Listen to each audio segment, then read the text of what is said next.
The background is that I think in about 2018, Becket 2020 was set up, and that was going to celebrate his 900th birth, 850th anniversary of his martyrdom, and 800th anniversary of his translation to this Canterbury Shrine nationally. So it was all organized by York University.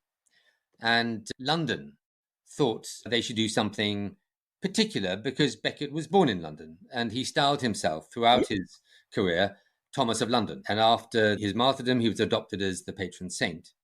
So he became a very, central figure in medieval London's view of itself. And it just so happens that in 1519, there are records in the account books of the Skinner's Company of a pageant that was laid on for Becket for the 400th anniversary of his birth. The 1519 pageant was part of what's called the Midsummer Watch, which was an annual summer, originally a show of force by the city, marching through the city from west to east and back. Over time, it became a great sort of midsummer celebration. So you had all sorts of entertainments.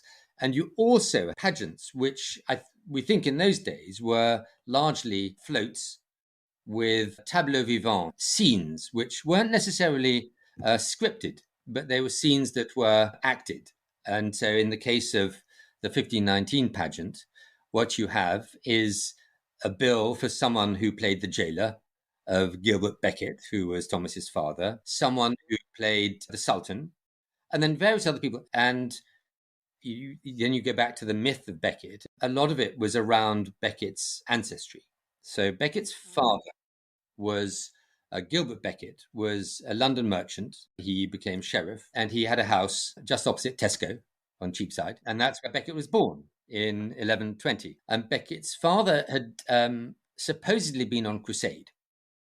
And on crusade, the Sultan's daughter had fallen in love with him, enabled his escape by giving his servant the keys to the prison. And then he came back to London, and she followed him. So this is the myth that Thomas's mother wasn't just an ordinary Norman lady. She was the daughter of a sultan from, Arabia. So this gave Thomas a lot more stature. These were all elements that must have gone into the 1519 pageant. And I think the other thing that was important about the 1519 pageant is that it was a huge community. All the guildsmen from the livery companies were involved. They had choir boys from the local school, from St. Paul's choir school involved. And clearly bits and pieces came together from different parts of the community. The costumes are being made by a group of sewers from all over the city. Some are workers, some are residents, and they've all been organized by this fantastic costume maker, Sasha Kier, in her professional studio. There are giant puppets, one of which has been made by consulting with the community as to, what should the spirit of London look like as a puppet. And they're making this 15-foot tall puppet, which will appear in the parade. And there are schoolboys from St. Paul's Cathedral School singing in the show, as well as from other local schools.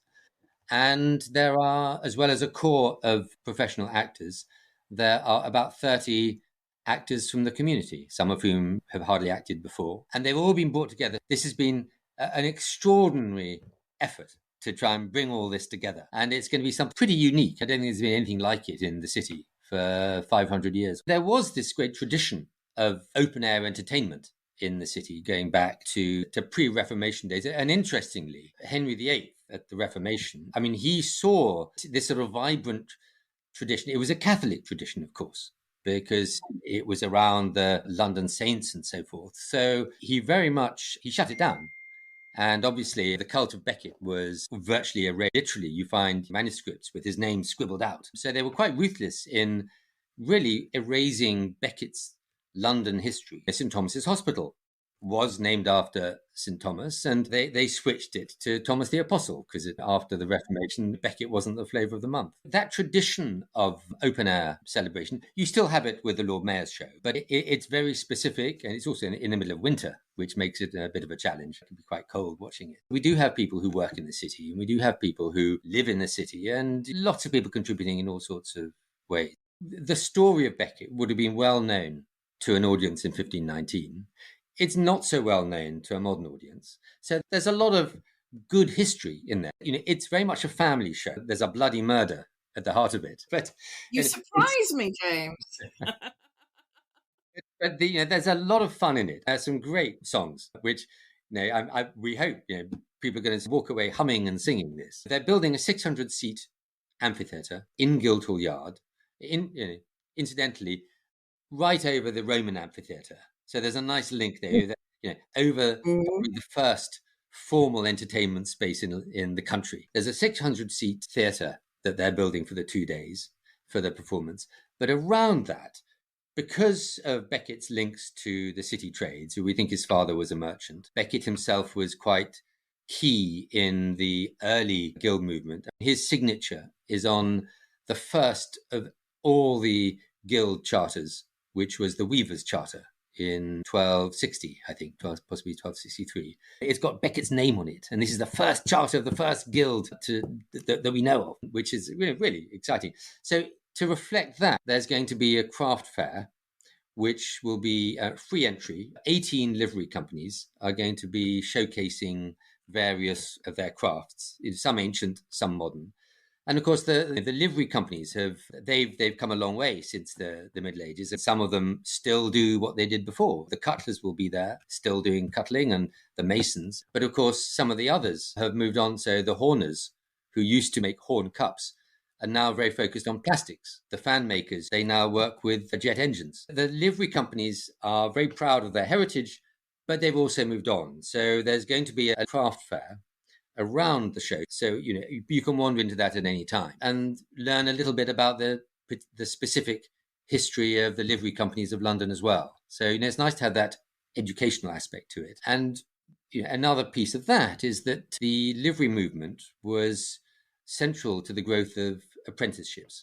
And of course, that's very much a modern concept. So there will be a bit of a display about modern apprenticeship and what the city is doing for the modern apprentice movement. So a lot of different themes into this one event over 2 days. There's lots of education, but lots of entertainment. There's even a specially brewed Becket beer, which will be available to buy on the day. Excellent. There you go. It's sold already.